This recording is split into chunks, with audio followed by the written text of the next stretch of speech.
তুমি যদি সত্যি স্মার্ট হতে তাহলে 10 মিনিটের মধ্যে 3 মিনিট এইভাবে ওয়েস্ট করতে না। কিছু মনে করবেন না, আপনিও যদি সত্যি স্মার্ট হতেন তাহলে নিজের মেয়ের ভবিষ্যৎটা 10 মিনিটে ডিসাইড করতেন না, mister Krishna Kumar Vardhan.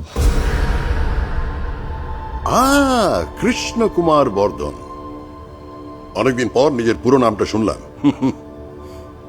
I like you. Let's play a game. By the way, আমি কিন্তু হারতে পছন্দ করি না। স্যার, আপনার সামনে যে বসে আছে সেও জীবনের প্রতিটা খেলা জিতেই এসেছে।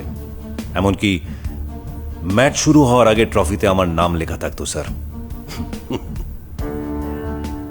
Let's see. এইখানে আমার কাছে দুটো গলফ বল আছে, এর মধ্যে একটাতে গোল্ড আছে আর একটাতে সিলভার। জানি।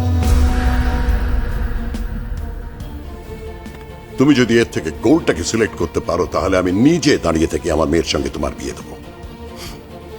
আর যদি সিলভার হয়, মাই চয়েস ইজ দিস। জেতা একটা স্বভাব। আসলে কি জানেন স্যার, আপনি এতদিন যাদের সাথে খেলে এসেছেন তারা আনাড়ি ছিল। তাদের মধ্যে জেতার ইচ্ছেটা কম আর হারার ভয়টা বেশি ছিল। আর আমি হার জিতকে ভয় পাই না, কারণ আমি জানি আমি জিতলে এগোবো আর হারলে শিখবো।